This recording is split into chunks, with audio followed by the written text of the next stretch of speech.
GreedFall is a game that's probably one of the more difficult ones I've actually had to try and do a review for in the entirety of this year. It's a game that I've enjoyed despite its best efforts to make me not like it.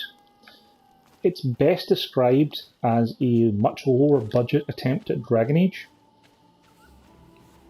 The open world aspect is kind of similar in that you get relatively decent sized open world maps to explore to fulfill quests and whatnot.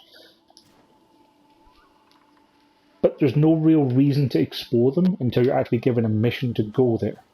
Like, you can find fast travel points that'll save you a lot of walking around later on, though you'll still be seeing a lot of loading screens for that. But you can go somewhere where there's a quest. Like, another example would be in the very first town, there was a series of crates that I had to find for someone because they went missing after they landed from a ship. And if you go to where the crates are, you can physically see them in the warehouse, but you can't interact with them until you get a mission to go and specifically do that thing. So it kind of, I don't want to say it impedes, it disincentivizes you from exploring because you're going to be going back that exact path that you did already. Combat is okay. Combat is something I can show off right now because there's some horrible monsters to murder. There's a variety of different skills you can kind of level yourself up in, from stealth and different weapon types, magic, guns, all that kind of stuff. Honestly, I found the best solution is just to hit everything with a big sword, because you can hit things really, really hard. I didn't have any real trouble with the combat system once I got the hang of it, although there are of course problems like fighting things at a higher level than you will just kill you instantly if they hit you.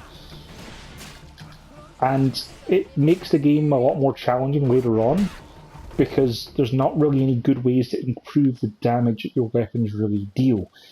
There's a small crafting element where you can kind of attune a weapon by giving a little bit more physical damage or armor damage.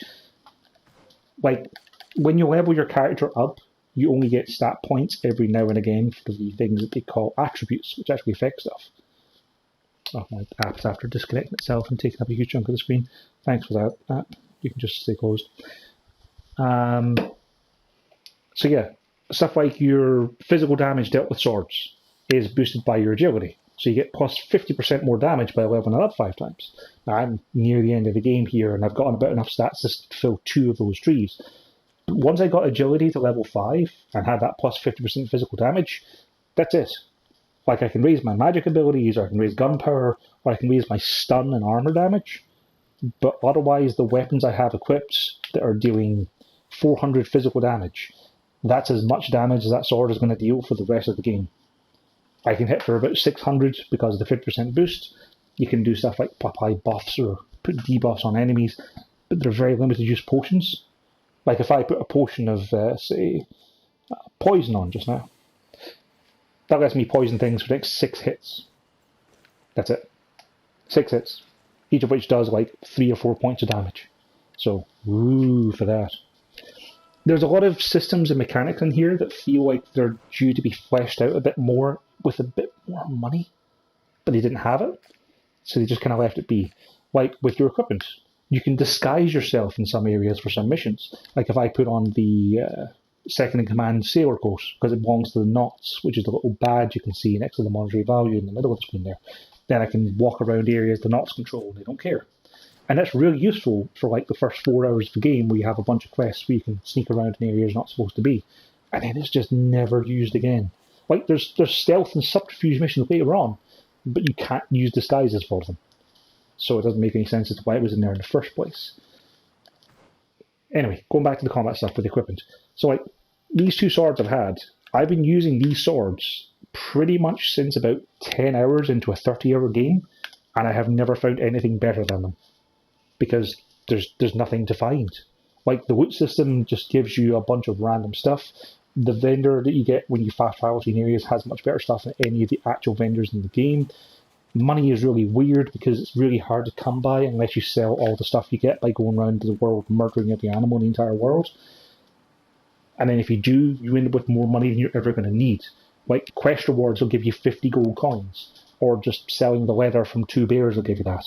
And then, like, when people are looking for huge bribes to, let people away with murder, literal murder, it's like, yeah, that'll be 150 coins. Like, right now I'm walking around with 2,000 of them. So yeah, it's a list of things that I don't like and things that could have been done better with the game. And despite all that, I still had a good time with it, enough so to play it for a good 35 hours or so over the course of my playthrough to get to the end of the game. But I'm never going to play it again. Like, there's relationship values, and there's factions to play nice with and stuff like that, and you could do different choices through the reactivity of the story, but I have no intention of playing again. Simply because of the walking. Every quest is a fetch quest. There's no quest that you can do where it's like, oh, you can investigate behind the scenes and discover secret paths or other people you can turn quests into. None of the reactivity that made the Outer Worlds such a great game that I talked about earlier in the week, none of that is in GreedFall. Like, if you get a mission to do something and there's more than one way to do it, it'll just tell you both of them. Like, you don't have to try and think or apply any real world logic to it at all. And if I was to play it through again, I don't really see another different way of doing it, short of just taking all the options that said, murder this person for no reason. And it's not really enough reason for me to want to justify playing it again. There's that, and with all the quests being fetch quests, you just find yourself having to fast travel around a lot. And the map is terrible. The map is so bad. Like, you can't really see elevation gain on it. So if you wanted to get to, like, say, here, you wouldn't necessarily know that you have to actually go all the way up here and down this hill, because there's no way to know you can't get through that little gap, etc. It's really bad. Plus, I've already discussed how there's nothing to actually find out there unless you have a quest to go there, so there's no reason to explore the world at all. But hey, we've talked about that. I'm rambling, I'm babbling. That's what this game does to me.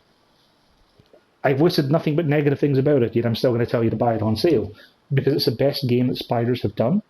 The combat system is way better than the Technomancer, which was their previous best game, because they've been getting better with every release. And I'm really excited to see what they do from here. Their next game will be even better than this again. Just don't pay full price for it. Like, it's not worth 60 quid. Get it for 20, 25. It'd be worth that. You'll get a good number of hours out of it. There are some interesting storyline beats along the way, some interesting quests eventually, once it gets past all the fetch quests and all the constant loading screens and all the running down empty corridors and past the same vendors that say the same thing every single time you see them. For all the flaws and all the jank, it's still the best Dragon Age game on the platform, and for that, it's worth the playthrough.